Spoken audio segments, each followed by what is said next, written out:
Welcome, Kayshawn Aitchison. Great to see you, man. Great to see you too. Unbelievable stuff throughout the course of the week. And, I got to start with you with where it begins, man. You walk into the rink, you're always styling, you got the suit going. Another beautiful suit here again today.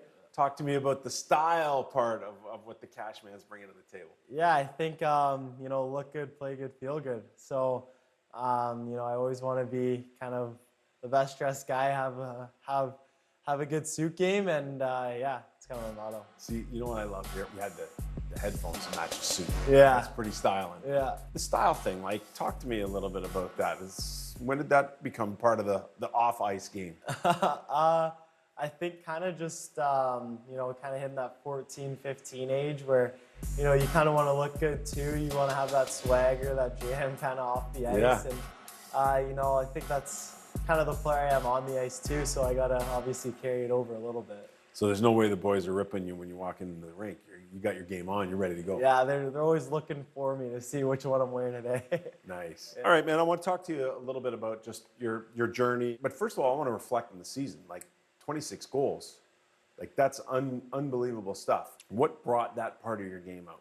I think I just worked on my shot a lot in the summer, with skills coaches, kind of getting them off quicker, and also doing stuff at home, rice bucket challenge, and, just trying to strengthen my forearms. So we talked a little bit about the rice bucket challenges. Just throw a bucket of rice down and start digging in? Yeah, I just started squeezing it, twisting your wrist a little bit, and just works your forearms, your wrists. You play an old school, in-your-face style of game, and I think that gives you an edge. At what point in your career did you realize that you could go out there and be the assertive guy you are? I think it's kind of been since day one. I've kind of been taking penalties and body checking when I wasn't supposed to be, and I think it's always kind of been in there. I think teams have a real appreciation for that style of game as we see the game move away from fighting, which is something in your repertoire as well. But how much importance do you think teams, based on your conversations, place on that element of your game? Yeah, I think it's definitely a big part of my game. They always want a guy that can go against the top guys and top lines and get under their skin and shut them down. And, defense wins championships. So I think that's kind of what they're thinking.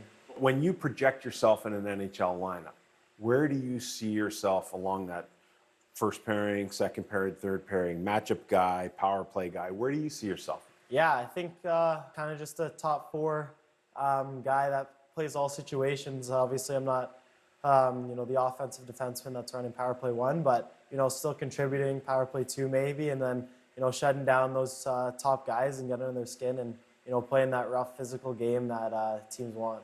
A little bit about your upbringing. You had to accept some responsibility at a younger age in terms of looking after your brother and taking on some of the responsibilities of your mother. Take us through that and how you think that shaped you to who you are. Yeah, definitely helped me mature a lot quicker. Waking my brother up and getting him lunches and getting him to school on time, and then taking myself to school and then picking him back up, and so much pull from my grandparents and dad taking us to rink, and coming home and mom has food on the table ready for us, our bed ready and all that. It was just a lot of pull from everyone. I think it was a big village and a big support system, and I'm just so grateful for it. One thing when I started cutting some clips about your game, you looked at the OHL coaches poll, best body checker, no surprise there in the Eastern Conference. How do you rank up against Protz and Leskovar? Well, they're two big boys. I respect them a lot. Protz is a great player. He's a tough guy. He gave me a run, and you really feel that body. And Leskovar play against him a lot too, and great defensive defenseman, and he's a really good guy. But we look at some of the clips here. All right, we know the physical part. Yeah, so there's some of that body checking we're talking about, and sort of challenged, but sort of not really. What are you thinking about when you're going into the corner there, and are you expecting this kind of scrum after? Yeah, 100%. For sure. Now this one here, it's a little bit scary, but it looks like he got up and was okay afterwards. Shoulder to shoulder, I appreciate you in that moment. I think it looked worse than what it ended up, but right away you get challenged. Yeah. You throw a big hit like that, you got to answer the bell, and kind kind of if you see it, kind of right after the hit, my gloves are already off while I was getting up. And yeah, it's just part of the game. Just like me, if a player goes down like that, I'm going to stick up for a teammate. Yeah. I expect the same thing in return because, it's hockey, it's the way it goes. When you're hitting like that, I mean, are you ever concerned about what you're going to do to the opponent? Honestly, like in the game, I'm a killer. I'm just playing to win. I'm playing to be the best, and I'm playing for the better of the team. So honestly, if I see a player like that, if I see an opportunity like that, I'm not going to pass it up. Yeah. Obviously, after the fact, you never want to see anyone seriously hurt or anything like that, even with fighting or hitting. But again, it's a dangerous sport. It's a fast-paced sport, and it happens. Yeah.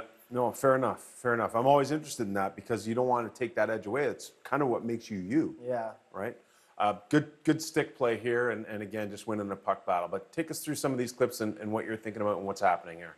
Yeah, I just see a big boy. He's coming down on me, trying to kind of fight for stick positioning.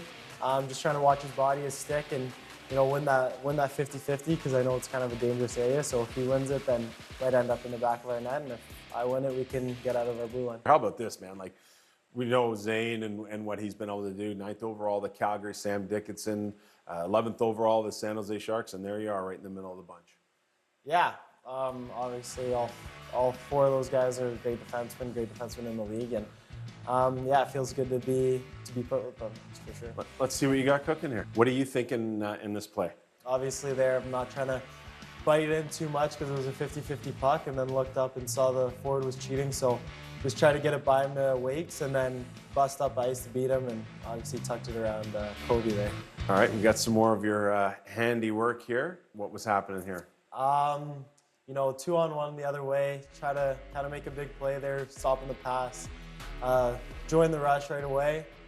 Saw Romes, he was drawing in that defender, and Bert was driving and saw the top corner. So. Nice, one end to the other after a defensive play. Oh yeah, and who are you yelling at over there? Just the fans? Just the fans. Yeah. They give me a hard time there. Every time I touch the puck, I bet. They boo me, so I got to let them know. Nice. Yeah. All right, man. Unbelievable stuff. Great year. Great to see you. The style, I love it. I can't wait to see what you're going to bring in LA. Thanks for your time, Kid Thank Sean. you.